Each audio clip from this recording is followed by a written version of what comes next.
Luke chapter 22, Jesus the atoning Savior. Once in a great while, the people that we admire the most encourage us. They do something to prove to us that they are human after all. You know what I mean? You know, the smartest kid in class when you were in high school got a B on the test, and you realize, yep, he is human after all. The Miss America pageant queen trips down the runway. You know, we go, oh, okay, she is human after all. The Golden Glove infielder misses a ground ball right between his legs, you know, and you're thinking, this is the most critical point in the World Series. How could he do this? He is human after all. I know a guy who once left his house for about an hour and forgot about the egg he was boiling on the stove. I won't tell you who it was. If you don't know, when you leave an egg boiling on the stove and you forget about it, the water evaporates, the egg explodes everywhere. We were finding pieces of egg for months after that. I am human after all. It's nice to know that our leaders are human. You know, right or wrong, it makes us feel a little bit better about ourselves. Knowing that others go through the same struggles that we go through, knowing that others, especially leaders, you know, they do falter once in a while and they get it. Now, one of the most difficult ideas I think it's hard for people to comprehend about Jesus is that he gets it. He understands what we're going through, and it's so hard for us to comprehend. To think that, you know, Jesus was human, that he was God in the flesh, and he knows what we're going through. And sometimes we don't want to believe that. People say, yeah, you know, when he came to earth as a human being, you know, he was God in the flesh. So really, because he was God, he couldn't know, and he couldn't give into temptation. Because he was God, he couldn't sin. And so how could he understand what we really went through because he was God? He couldn't actually know what we go through. That's what people say. Colossians 2:9. Oh, I didn't put it up there. I think it's in your notes. Colossians 2:9 says, for in Christ, in Jesus, all the fullness of the deity lives in bodily form. And what that means is that Jesus was both fully God and fully human at the same time. And that's so hard for us to comprehend. That Jesus was God and 100% God and 100% human at the same time. And in Luke chapter 22, as Jesus contemplates his dying on the cross, we see Jesus' human side. It comes out.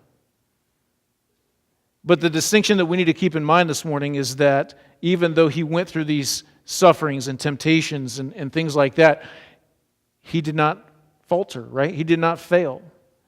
He did not sin. He did not give in to temptation. That's the difference that Jesus makes. Yes, he understands what we're going through, but he was without sin.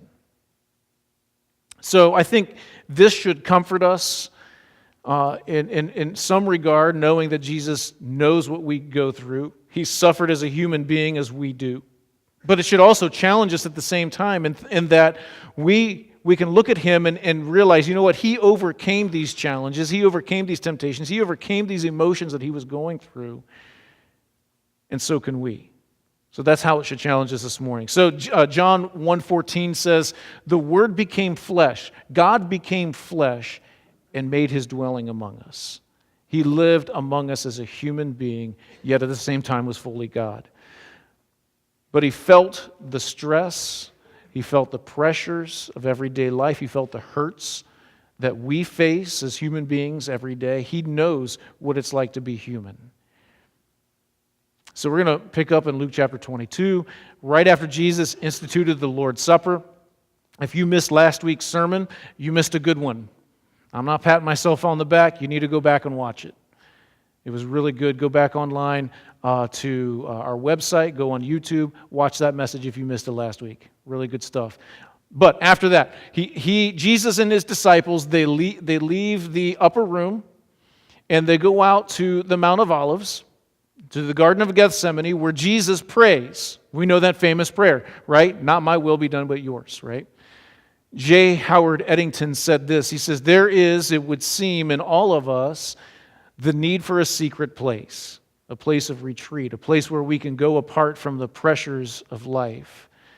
It is not important whether there are few or many people there, just so that we feel safe and secure. It is a place where we can go and let our guard down. And for Jesus, it was a place opposite the temple, east of the temple, across the Kidron Valley, in the Mount of Olives, in a garden called Gethsemane. Now, Chuck Swindoll says, we must learn to listen to the whisper of God above the roar of the circumstances. We've got to try to hear God with all the chaos in our lives, right? That's what Jesus does here in the Garden of Gethsemane. I want us to see how the pain that Jesus experienced in the Garden of Eden, but also not just the pain, but the emotions that came with that pain. Okay, so we're going to look at that. Let's pick it up in verses 39 through 44. Luke 22, 39 through 44, it says, Jesus went out as usual to the Mount of Olives, and his disciples followed him. On reaching the place, he said to them, pray that you will not fall into temptation.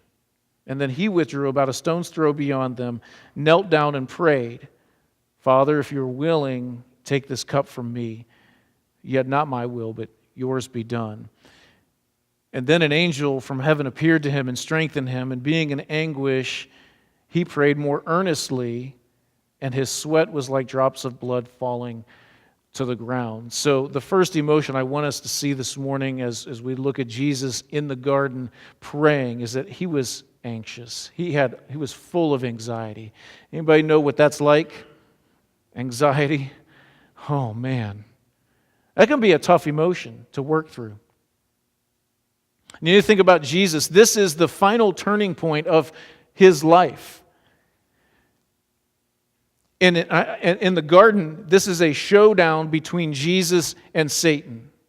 You might be surprised that the big battle with Satan seems to be fought on the ground of an olive grove rather than on a hill far away.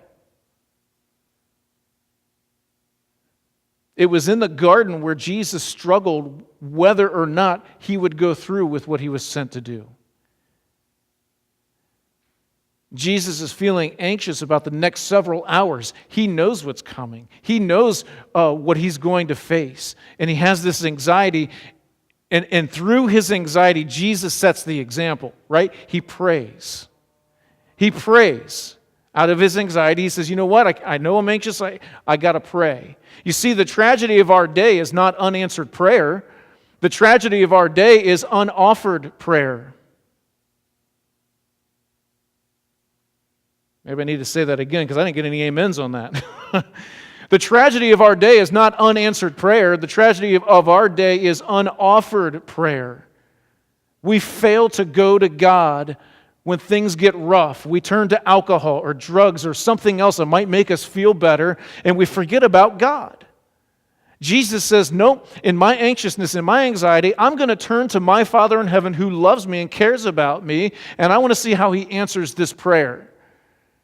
He sets the example. When things get tough and difficult like Jesus, we need to turn to God, our Father who knows what we need before we even ask him.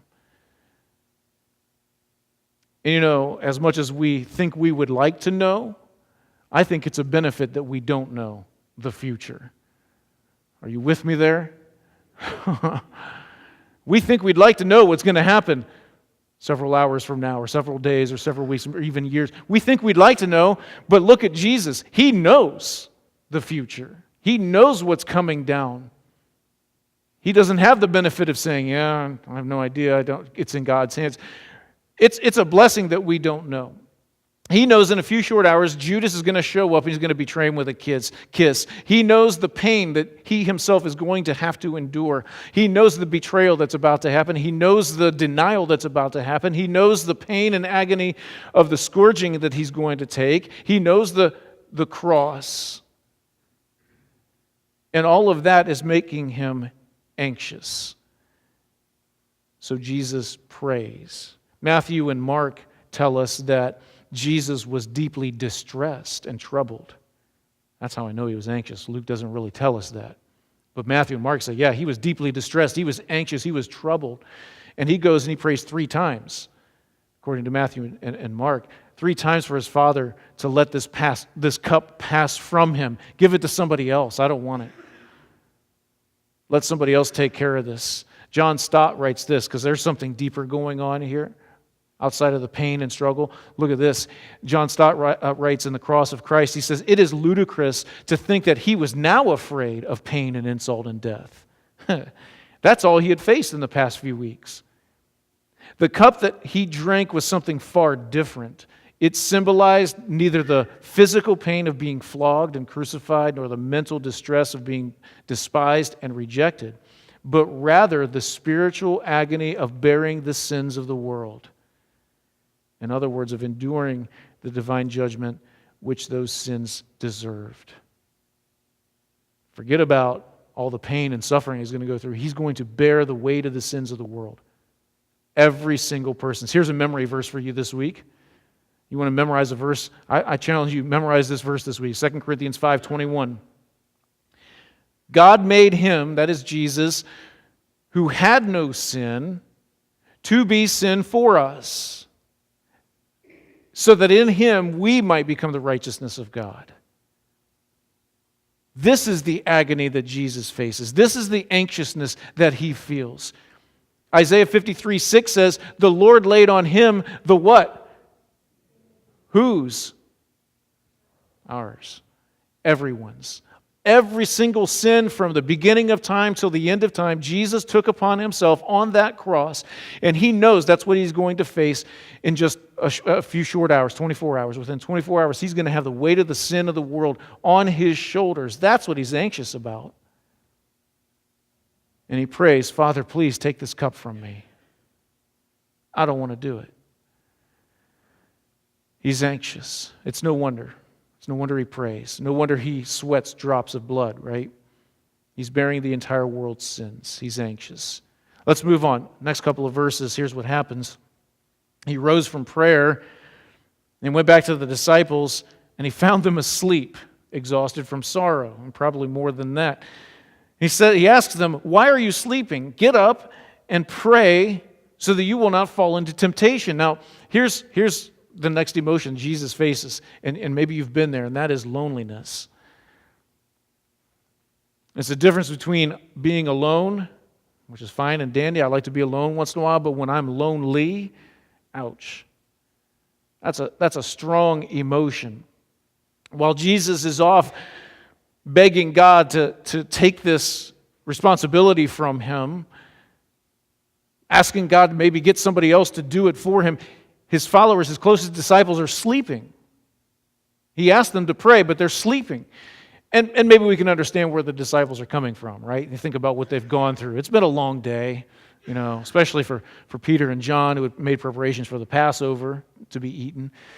And it's been a long week, facing the crowds, dealing with persecution from the religious leaders. And they had just eaten this big meal. What do you like to do after Thanksgiving meal, right? The disciples are tired. Not only that, Luke says they were tired because of their suffering, right? They're tired. So maybe you've been there. Maybe they cozy up against a tree in the olive grove there in the Garden of Gethsemane, and Jesus says, "Pray." So they start praying, right? "Dear Lord." Have you been there? I've been there. You fall asleep. I want to pray. I got to pray about this, Lord. And the next thing I know, I'm gone, sleeping. That's what happens with the disciples. They're gone. They're sleeping, snoring away. At the time when Jesus needed them the most, right? They fall asleep. You can imagine the loneliness that Jesus felt when he gets up from his prayers and he comes to check on his disciples. And he had brought the closest ones in closer, right? Peter, James, and John, according to the other Gospels. He brought them in even closer. You stand guard and watch and pray, right here. I'm just going to be right over here praying. He brings them, and his closest disciples, he comes back and he finds them sleeping. Sheer loneliness. In his darkest hour, Jesus is cut off from his closest friends. Loneliness. It's an overwhelming emotion.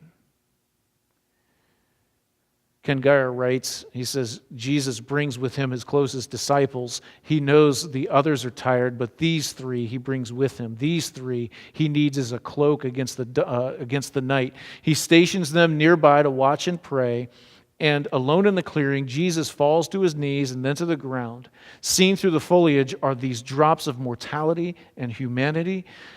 For Jesus was never more human than he was now, never more weak, never more sad. He wrestles in prayer, but his prayer is no well-constructed sonnet. It's whispered instead with tears. He prays, Abba, Father, and his words are underscored with sobs. He says, take this cup from me. And he prays to a father like a little lost boy talks to his dad. But on this dark night, no good gifts from heaven come, and neither does an answer. Then he says this, so Jesus reached for the cup from his Father's hand. He says, though it is a terrible cup, brimming with the wrath of God for the ferment of sin for centuries past and for centuries to come, though it is a cup that Jesus fears, he takes the cup because he knows that greater than the fear is the love within the hand from which it comes. His human friends had let him down. But he knows God, his Father, is with him, and he loves him. But in that moment, he needs human friends. He's lonely. Let's move on. Verses 47 and 48. While he was still speaking, a crowd came up, and a man who was called Judas, one of the 12, was leading them. He approached Jesus to kiss him, but Jesus asked him, Judas, are you betraying the Son of Man with a kiss? Here's the third emotion. That of rejection. Anybody ever been rejected? I was once by a girl in 4th grade. Felt good. No, it hurts, doesn't it? To be rejected, right? To be rejected is so painful. And here's Jesus, his closest friends, plural, rejects him that night. Of course, we're talking about Judas, right? Judas, one of Jesus' most trusted friends, associates, right? Judas had been put in charge of the money bags. He had to have been trusted. He had to have been close. But Judas comes in, he leads this band of religious leaders and soldiers into the garden that night, and he betrays Jesus with this kiss. Rejection. In just a short time, the other disciples are also going to reject Jesus by running out of the garden, getting out of there. They beat feet, they're gone. They can't take it.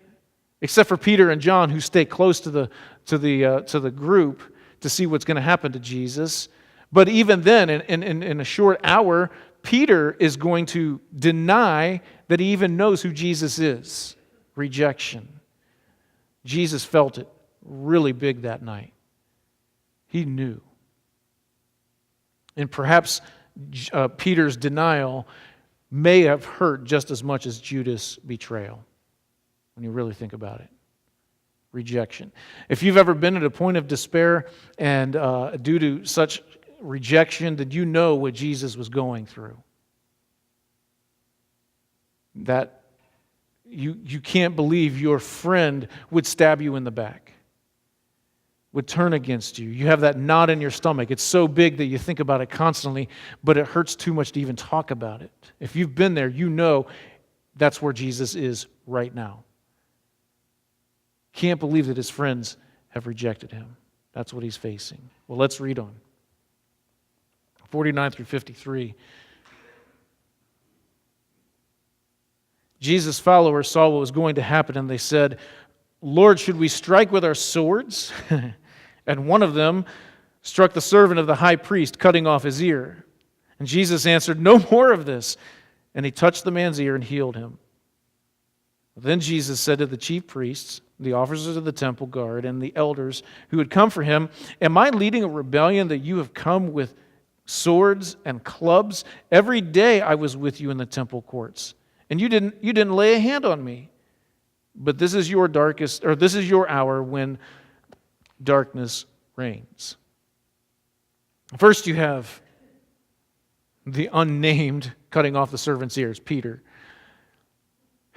Peter, always stepping up to action. I think Peter wants to prove to Jesus that he's not going to deny him. Remember, Jesus told Peter, "You're going to deny me 3 times." And Peter's like, "Even if I have to die with you, I will not disown you," right? So Peter, I think he wants to prove to Jesus, I'm going to go through this with you. So he gets his sword. He takes a swing at one of the guards, and the guard ducks, and Peter gets his ear. No way Peter's going to let Jesus die. He's never going to disown him. And Jesus just looks up and he says, "Hey guys, no need to fight. No need to fight." And he touches the man and heals his ear. And I love this because in the midst of the fury, in the midst of the chaos, in the midst of whatever is going on, Jesus remains the Prince of Peace. He remains the Prince of Peace, because here's what's happening in this instance now. Jesus goes from the sorrow and loneliness and rejection to this. He's fully surrendering to his Father. Fourth emotion is surrender. Jesus surrenders to God's plan. You think about what Jesus could have done. He could have retaliated. He could have zapped every one of those soldiers and killed them and just gotten out of there. He could have walked through the crowd like he did one time. Remember Jesus? They were going to take him to the edge of the cliff and throw him over and kill him. And Luke just says he just kind of walked right through the crowd and just, disappeared. He could have done all that.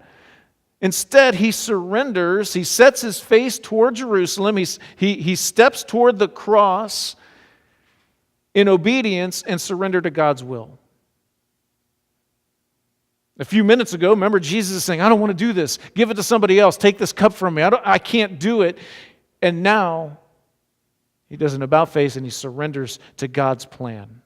He submits to the will of an inferior enemy. Just like that. C.S. Lewis says this: "In Gethsemane, the holiest of all petitioners prayed 3 times that a certain cup might pass from him. It did not." He says, and after that, the idea that prayer is recommended to us as sort of infallible gimmick may be dismissed. And maybe you can relate, because you've prayed and you've prayed and you've prayed and you've prayed, and you got this burden that you're carrying that God doesn't seem to be answering. Right? God is silent. You still don't have that baby. Your marriage is still falling apart. Your cancer is still there. Your illness is still there. And you're thinking, where in the world is God? Why can't I hear him? Why won't he answer this? Why won't he heal me? Or why won't he answer my prayer? Why won't he take care of this? And I want to say this: when you can't see his plan, trust his heart. When you can't see God's plan, trust his heart. He's going to take care of you. That's what Jesus does here in this instance. And I think it's truly amazing that after this time of prayer, when he's saying, "Please take this from me," and the answer is no, when God still says, "Nope, you need to go through this," Jesus approaches it with confidence. Okay, this is my mission. This is what I was sent for. This is what I'm supposed to do. I'm going to keep going because this is God's will for me. G.K. Chesterton said, "Courage is a paradox. Courage is a strong desire to live, taking the form of a readiness to die." That's courage. Going on knowing it's not going to get any easier. So Jesus surrenders to his Father's will because that's what he knows his Father wants him to do. So I want to give you 4 observations about this passage here before we close. If you don't get anything else from this message, get these 4 things. If you miss everything else I say, I hope you get these 4 things. Number 1, Jesus knows how you feel. He knows how you feel. And that's one of those things that we can't comprehend. How? He was God in the flesh. He was God, and he doesn't understand. Yeah, he does. He knows what you're going through. You're carrying burdens in your life, and you're thinking, nobody understands. God does. Maybe the boss told you that you're going to get that promotion, and he gave it to somebody else. The salesman gave you his word, and then after the documents were signed, he changed his mind. Your spouse said, until death do us part, but that was until he met the new employee at work. Things are happening in your life, and they're happening so fast, and there's no way anyone can understand. You feel betrayed and hurt, and you don't know how you're going to get through it. Look at Hebrews chapter 4. Very important verses. It says, therefore, since we have a great high priest who has gone through the heavens, who is it? Jesus, the Son of God. Let us hold firmly to the faith that we profess. For we do not have a high priest who is unable to sympathize with our weaknesses, but we have one who has been tempted in what? Every way, just as we are, yet he was without sin. So he says, let us then approach the throne of grace with confidence so that we may receive mercy and find grace to help us in our time of need. Man, you're going through it. Things are tough, and you don't know how you're going to make it, and it seems really difficult. Guess what? Jesus has been there. He knows, and that should bring us comfort. Jesus didn't come down to earth and say, you know what? I'm God. I'm God, so I don't have to worry about temptations. I don't have to worry about sins. I don't have to worry about emotions and these burdens and things. He didn't say that. He came as God in the flesh. He faced it all head on. He took it head on, and he conquered every single temptation that came his way. And he knows what it's like, and he knows how you feel. Take comfort in that. Number 2, Jesus loves you enough to lay down his life for you.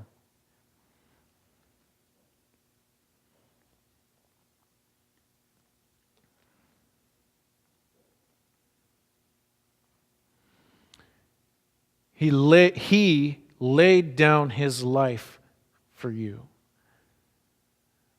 No one took it from him. It wasn't an accident. He went willingly to the cross for you. John chapter 10, Jesus says this. He says, the reason my Father loves me is that I lay down my life only to take it up again. And he says, no one takes it from me, but I lay it down of my own accord. I have the authority to lay it down and the authority to take it up again. He does it. Wasn't an accident. No one took it from him. He did it for you. He did it for me. He laid down his life because he loves you. Number 3, Jesus suffered for you to redeem you from sin. He suffered to redeem you from sin. He paid the penalty, in other words. In Hebrews chapter 2, we read these words, since the children have flesh and blood, he too, that is Jesus, shared in their humanity, so that by his death he might destroy him who holds the power of death, that is the devil, and free those who all their lives were held in slavery by their fear of death. For this reason, he had to be made like his brothers in every way, in order that he might become a merciful and faithful high priest in service to God, and that, here it is, underline this, circle it, this word atonement. He might make atonement for the sins of his people. Atonement. He brought us back into relationship with God based on what he did on the cross. He redeemed us. He brought us back. That separation that Adam and Eve had in the Garden of Eden no longer existed. Jesus brought us back into relationship with him through this word atonement. At one with God. That's what it means. He redeemed us. He bought us back. Here's the last one. Jesus wants to transform your darkness to light. He wants to transform you from darkness to light. His last words, Jesus' last words before the soldiers took him out of the garden were this: this is your hour when darkness reigns. Darkness always felt very foreign to Jesus. Why? Because he came as the light of the world. He was the light of the world. Darkness is very foreign to Jesus Christ. So he asks all of us then to be light for him. We need to go from darkness to light. We need to be transformed from the evil things of this world into this light. That's the challenge, okay? I love the way Warren Wiersbe sums this up. This entire passage is pretty neat. He says this, he writes this in his commentary. He says, each of us must decide whether we will go through life pretending like Judas, fighting like Peter, or yielding to God's will like Jesus. And then he says this, which will it be? Will it be the kiss, the sword, or the cup? The kiss, the sword, or the cup? Which one will it be for you? Light from darkness to light. Maybe your heart has never broken over what Jesus has done for you. When you consider the cross and you think, But today I want you to see Him on the cross, see Him in the garden, His heart breaking and praying, see His humanity, see what He did for you, but don't stop there. Invite Him into the muck and the mire of your everyday life, because when you let Him in, then He can help pull you out.